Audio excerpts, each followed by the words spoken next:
E ao tentar simplesmente suprimir duas candidaturas, parece que ele está avançando, ele cedeu o Derrite para o PP. Exato. Num momento em que o Derrite ganharia o Senado.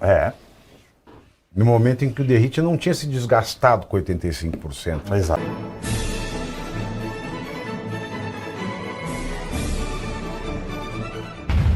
E ao tentar simplesmente suprimir duas candidaturas, parece que ele está avançando, ele cedeu o Derrite para o PP. Exato. Num momento em que o Derrite ganharia o Senado. No momento em que o Derrite não tinha se desgastado com 85% Exatamente. da corporação. E aí a gente fica refém, como você muito bem colocou, né? O que lá em março a gente tinha 2 expoentes aí para fazer uma chapa pura, agora a gente acaba não tendo nenhum, né? Quem está à frente, porque não há uma decisão ainda do PL, quem está à frente, infelizmente, são candidatos da esquerda. Mas vamos aguardar as cenas dos próximos capítulos dessa grande novela mexicana chamada Brasil. Agora, Romeu Zema, Eduardo. Romeu Zema cresceu substancialmente com o protagonismo das últimas semanas, e muita gente do STF e muita gente também do PL apareceu dizendo o seguinte: o STF não pode ser pauta da campanha. Eu, particularmente, não sei você, eu discordo completamente. Se eu pudesse discordar mais de 100%, eu discordava, porque o grande tema desta eleição é o STF. Não o STF, mas sim o que os ministros que lá estão fizeram dessa instituição, que precisa voltar a ser suprema. Não dá mais para que ela seja tirana. Hoje a gente tem um TTF, um tirano Tribunal Federal, em razão dos ministros que lá estão. Nós precisamos voltar até essa instituição, e eu acho que esse é o tema dessa campanha. O maior deles, até porque, vamos dizer, que o próximo, o Alcolumbre só vai sabatinar o candidato indicado pelo presidente que vencer essas eleições. Naturalmente, quem vencer essas eleições vai passar por mais 3 aposentadorias de ministros do STF. Se tiver um impeachment, a gente está falando de um presidente que vai colocar 5 ministros na corte. É muita coisa. Tem que ser o tema da eleição, não? Exatamente. Exatamente, Pavinato. Até porque tudo que nós passamos desde 2019 até aqui, né? Então se faz necessário pautar exatamente esse objetivo, que é, vamos dizer, recuperar o Supremo Tribunal Federal pela sua origem histórica, né, que é a Corte Constitucional, aquela que faz a proteção da Constituição. Então não é para ficar dando palpite ou ficar inovando em legislação, porque essa não é a função do Supremo. Não é o editor da sociedade ou o provocador das mudanças sociais. Não é essa a função do Supremo. Então, obviamente, eu concordo, sim, que é a pauta da eleição, né? Eu também, nesse ponto, também concordo da crítica envolvendo o Zema, porque o Zema ele tem que fazer esse posicionamento bem definido. E, obviamente, como todo político, ele sabe o que funciona, né? Ele está sabendo qual que é a preferência, o que o eleitorado quer. Evidentemente, ele convergindo com o Flávio Bolsonaro, com os anseios do Flávio e, obviamente, dos eleitores, eu não vejo nada de errado nisso. Agora, eu também compreendo essa concepção de que teria o Zema o perfil para atrair um eleitor mais do centro. Ocorre que, ditas pesquisas, que 71% da população, conforme pesquisas, não estão satisfeitas com a atuação do Supremo Tribunal Federal, aí é por óbvio que você vai convergir esta agenda, e natural também que o Zema atue de forma mais enfática na defesa do verdadeiro STF, criticando a atual composição, né? Até relacionado a isso que vem minha crítica da indicação do André do Prado. Vale lembrar que André do Prado é filiado ao PL desde 1992, 93, salvo engano. Então, ele tendo esse perfil e sendo indicado do Valdemar da Costa Neto, o que garante que André do Prado não será um novo Pacheco? Porque o Pacheco, quando ele foi eleito por Minas Gerais, tinha aquele voto anti-Dilma, né? Não, mas o Pacheco não será dessa forma, o Pacheco não tem uma linha mais de esquerda ideológica. E deu no que deu. E a Soraya Trambique, que foi eleita como candidata do Bolsonaro? Sim. Né? Vocês lembram do Bolsonaro dando aquela enquadrada nela no debate? Né? Você só tá contra mim porque eu não lhe dei os cargos que você foi mendigar no gabinete. Porque quando você foi candidato a Senado, você saia panfletava: oi, eu sou a Soraya Trambique, sou a candidata do Bolsonaro. Tem essa também, né? Sim, sim. E flui a informação que o candidato, né, do gosto de alguns integrantes do Supremo Tribunal Federal, e articulado com o presidente do Senado, Davi Alcolumbre, é exatamente que seja o Pacheco. Então, esta pessoa que lá atrás, em 2018, né, conseguiu virar senador, hoje é o preferido, seria o indicado preferido por estes que a gente aponta claramente do contaminação do ativismo judicial da corte.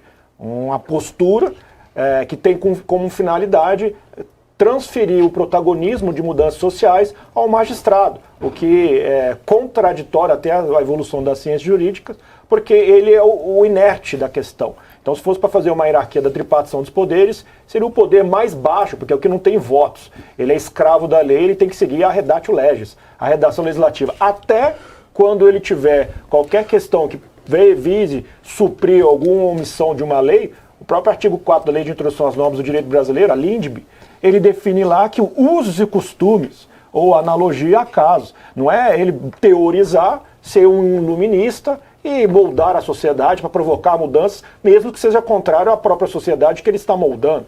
Então, essas questões, sim, são fundamentais para a campanha, Pavinato, e até nesse sentido que eu também vejo, que reforçando, o perigo que é a indicação na Déia do Prado. Vamos aguardar, quem sabe que nós tenhamos candidatos mais, vamos dizer, sincronizados, né, entrosados com os verdadeiros anseios do espectro da direita, por motivo óbvio, que são os candidatos que nós queremos, Pavinato.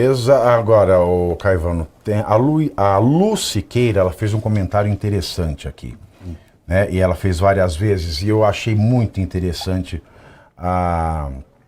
o comentário, Lu Siqueira. Ela me contrapõe dizendo o seguinte: Zema não está com o pai sequestrado pelo STF. É muito bom você fazer esse comentário, porque ele merece ser explicado. Zema não está com o pai sequestrado pelo STF. Flávio Bolsonaro está. O presidente Jair Bolsonaro. Bom, vamos imaginar então que ele não ataca o STF porque o pai está sequestrado pelo STF. Se ele ganhar a eleição, o pai continuará sequestrado pelo STF. O que vai mudar? Então nós estamos evitando falar do STF para chegar no poder em uma situação que vai continuar a mesma e não fazer nada com o STF? Esse argumento não cola. Verdade. Não pode colar. Até mesmo porque existe não uma via recursal, uma via revisora de ações penais nulas, que é a revisão criminal, que poderia já ter sido ingressada na turma outra que não a turma primeira, né, do Alexandre de Moraes. Na segunda turma, que tem 3 ministros indicados, 2 ministros indicados pelo Bolsonaro e o Fux, que é favorável à anulação dessa ação penal. Então, esta ação de revisão criminal, que já poderia ter sido protocolada em favor do Bolsonaro, não foi. Por quê? E ela teria que correr necessariamente numa turma em que o Bolsonaro teria maioria. Então, ninguém ainda me explica por que essa ação não foi apresentada, protocolada no STF. Isso não sai da minha garganta. E outra, dizer que o pai está sequestrado, por isso ele não fala mal, o pai continuará sequestrado. Então nós temos que ter certeza, porque se eu não falo enquanto candidato os males do Brasil, sendo o mal do Brasil o poder, a cúpula do poder judicante, quando as pessoas estão no poder, elas têm de se acostumar ao poder. Elas têm de gostar da cadeira. Então, mais distante fica a possibilidade de crítica ao poder judicante, porque você não quer largar a cadeira. E é uma coisa natural do ser humano. Portanto, e mais uma coisa grave ainda, que antes que eu me esqueça, se a gente não puder debater o STF no campo eleitoral,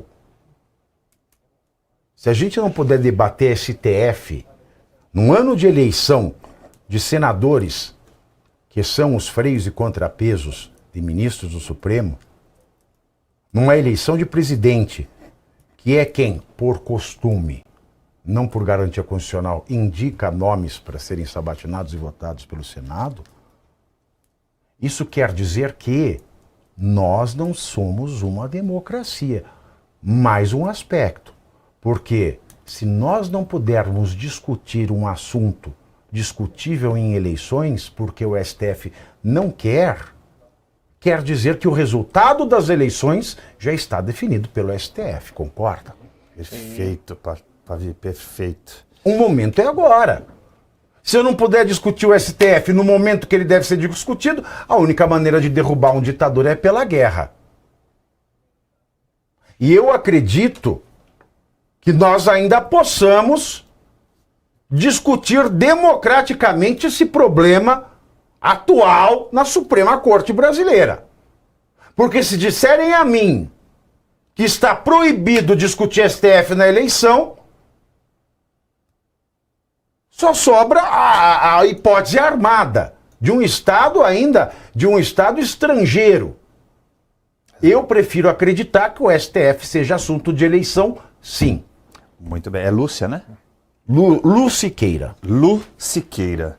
A Lu Siqueira segue aquele paradigma, né? Aquela fábula dos 3 macacos, para ver. Eu não falo, eu não vejo e eu não escuto o mal. Então o mal não existe. Não é assim que funciona.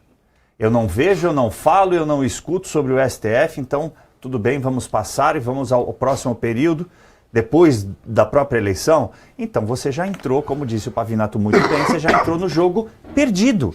Você já desistiu de jogar antes mesmo do jogo acontecer. Isso, posto em outras palavras, é a tal da espiral do silêncio que o professor Olavo falava, que era um dos deméritos, né, numa democracia em que ia se retirando a liberdade gradativamente. As pessoas mesmo se censuravam. Então não vou dizer sobre tal coisa, não vou falar sobre tal coisa. Daqui a pouco você não pode falar sobre nada. É o que nós temos vivido desde 2019, a partir do inquérito da fake news, que a gente chama de um AI-6 ou um AI-26, chame como você quiser. Ai, que loucura. Ai, que loucura. Muito bem. É disso que estamos tratando. Não dá para você pensar dessa maneira e continuar querendo alteração. Isso, segundo Albert Einstein, é loucura. Porque você continua fazendo o mesmo, esperando um resultado diferente. Uma dádiva divina, um milagre, não vai acontecer. A gente precisa continuar lutando, precisamos entender o quadro de jogo, né? O campo de batalha que a gente está e jogar com as armas corretas, porque senão só sobra essa alternativa que o Pavinato falou e não depende mais da gente. Você vai pedir, você vai clamar para uma entidade, um Estado, né, que é uma entidade fora do Brasil, um Estado estrangeiro, você não tem como ter certeza que isso vai acontecer. A Venezuela, que está aqui ao nosso lado, que serve de exemplo, aconteceu alheio à vontade do próprio povo, que nem mais vontade tinha. Então, eu espero que isso não aconteça no Brasil. Então, Lúcia, dá uma modulada na forma que você está pensando agora, porque eu acho que não. É importante esclarecer isso. Exatamente. Suas considerações, doutor Eduardo. Sim, eu concordo integralmente. Eu tenho compreensão da consideração da nossa querida telespectadora, né, que compartilhou essa reflexão, mas ao mesmo tempo... Foi muito bom ela ter trazido isso. Sim, ao mesmo tempo tem que ter o enfrentamento. O que você pode questionar é a forma de enfrentamento, que aí exige sabedoria, né? Não é a renúncia ao enfrentamento, mas a forma de enfrentamento. A gente não quer lacração, as mitagens, né? Não. Mas a forma de enfrentamento, o enfrentamento ele tem que surgir. O bem também luta, você tem que ser combativo. Se você renunciar o enfrentamento sob a alegação de não ser pior, né, de ser pior e que poderia agravar a situação, você deixou o mal triunfar. Né? Novamente, é a forma de enfrentamento. Por isso que a gente aqui, obviamente, entendo a reflexão da nossa telespectadora, né, porque o pai está refém do Supremo Tribunal Federal, a configuração do Supremo Tribunal Federal, ao mesmo tempo, justamente pelo pai estar refém, que eu deveria enfrentar a configuração e todo o ativismo judicial e todo o conjunto de atos que são praticados desde 2019, Pavinato. Muito bem, são 20 horas e 56 minutos. Desejo a vocês um ótimo final de semana.